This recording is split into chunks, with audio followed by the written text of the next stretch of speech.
Class 12 math sample paper 2023 के question number 19 के solution में हम पहुंच चुके हैं। अगर आपने इसे प्रीवियस वीडियो अभी तक नहीं देखा, साथ ही साथ आने वाले वीडियोस का सॉल्यूशन देखना चाहते हो तो कंप्लीट प्लेलिस्ट का लिंक मिलेगा आपको डिस्क्रिप्शन में। एक बार डिस्क्रिप्शन आप जरूर चेक कर लोगे।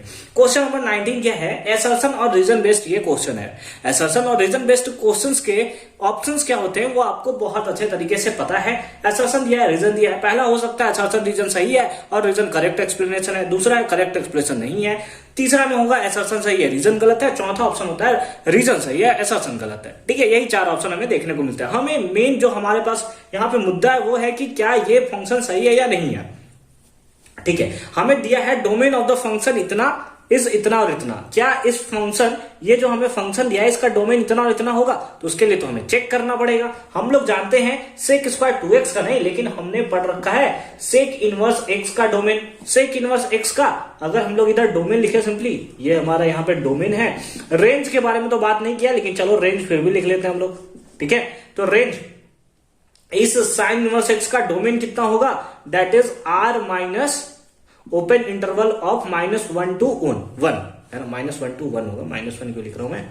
ठीक है, ये इसका डोमेन होगा। डोमेन एक्चुअल में होता क्या है? डोमेन वैसा वैल्यू होता है जहां पे सिंपली हमारा फंक्शन क्या होगा? डिफाइन होगा, है ना। डोमेन वैसा वैल्यू होता है जहां पे फंक्शन हमारा सिंपली डिफाइन होता है। और रेंज क्या होता है? वैसा जहां पे फंक्शन डिफाइन हो वहां पर मैक्सिमम वैल्यू वो कितना दे सकता है। तो रेंज इसका कहां से कहां तक देखने को मिलता है? 0 से पाई तक हमें देखने को मिलता है। ये क्लोज्ड इंटरवल में होगा।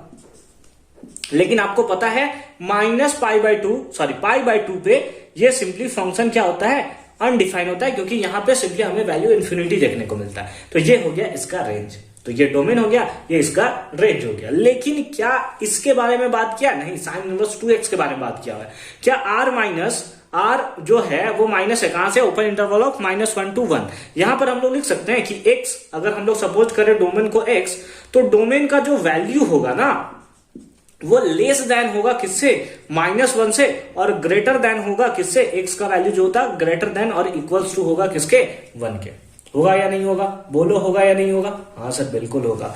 तो r का जो हम लोग सिंपली x का वैल्यू, आप इसको ऐसे लिख सकते हो, आप इसको ऐसे लिख सकते हो, कोई फर्क नहीं पड़ता उसमें। ठीक है सर, कोई फर्क नहीं पड़ेगा।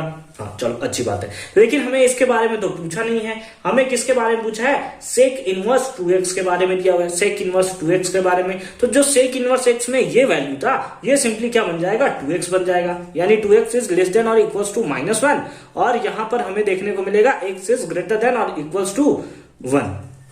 ऐसा कुछ देखने को मिलेगा। लेकिन हमें तो सिंपली ये जो डेफिनेशन दिया होता है ना, वो x के लिए ही तो दिया होता है। तो x का वैल्यू क्या होगा? लेस देन और इक्वल्स टू माइनस, ये डिवाइड में आ जाएगा -1/2, और यहां पर हमारे पास सिंपली आ जाएगा, यहां पर भी 2x होगा ना, ये 2x है ना, 2x।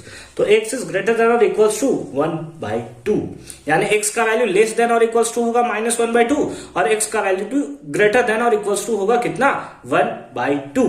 ठीक है, तो क्या इस चीज को हम लोग सिंपली यहां पे इस टाइप से रिप्रेजेंट किया हुआ है? यार ये तो इस टाइप से दिया भी नहीं है, यानी कि ये वाला पार्ट इस फॉर्म में दिया हुआ है। तो आप इसको हम लोग समझते हैं, लेट अस सपोज हमारे पास एक नंबर लाइन है, यहां पर है, यहां पर कहीं ले लेते हैं -1/2 है, और यहां पर वैल्यू हमारे पास ½ है। इधर आपको पता है प्लस इंफिनिटी होता है, इधर हमारे पास -इंफिनिटी होता है। तो x का जो वैल्यू है, x का जो वैल्यू है वो -½ से छोटा है या इक्वल है? यानी कि सिंपली हमें क्या देखने को मिल रहा है? -½ से इक्वल है या छोटा है, यानी कि ये कहां से कहां तक जाएगा? दैट इज ये जाएगा हमारा -इंफिनिटी तक, है ना। इससे छोटा है ना, तो -इंफिनिटी तक चलता रहेगा। -इंफिनिटी से पहले हम लोग स्मॉल ब्रैकेट का यूज करते हैं, यूनियन। उसके बाद इससे बड़ा है, यानी किससे बड़ा है? 1/2 के इक्वल है या इससे बड़ा है, तो कहां तक जाएगा? इंफिनिटी तक जाएगा। क्या यही पॉइंट हमारा यहाँ पे लिखा हुआ है? हाँ सर, लिखा हुआ है। यानी कि असर्शन तो हमारा यहां से करेक्ट हो गया। ठीक है, रीजन के बारे में क्या ख्याल है, इसको अब हमें देखना होगा, है ना। मिटा दिया जाए, इसको मिटा दिया जाए। हाँ सर, मिटा दो इसको, कोई बात नहीं है। ठीक है, चलो मिटा देते हैं इसको हम लोग।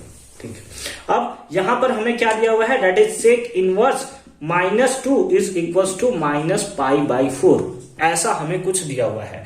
अगर आप देखो तो ये हमारा क्या है? इसी को हम लोग डोमेन बोलते हैं, और ये हमारा क्या होता है? यही हमारा रेंज होता है। ठीक है, तो क्या रेंज जो है वो नेगेटिव होता है? नहीं सर, रेंज तो नेगेटिव होता ही नहीं है, ये 0 से पाई के बीच में सिंपली बिलोंग करता है। तो यानी कि जो हमारे पास रीजन है ना वो सरासर गलत है, केवल असर्शन सही है, रीजन गलत है। तो ऑप्शन में आप सिंपली चेक कर सकते हो, तो ऑप्शन नंबर सी ऐसा होता है जिसमें लिखा हुआ होता है असर्शन सही है, रीजन गलत है, यानी कि option number C is the right answer. एक एक चीज को मैंने यहाँ धागा खोलकर रख दिया है कि कैसे इसका हम लोग सॉल्यूशन करेंगे। मिलते हैं आपसे अगली वीडियो में क्वेश्चन नंबर 20 के सॉल्यूशन के साथ। कंप्लीट प्लेलिस्ट का लिंक मिलेगा आपको डिस्क्रिप्शन में, एक बार डिस्क्रिप्शन आप जरूर चेक कर लोगे।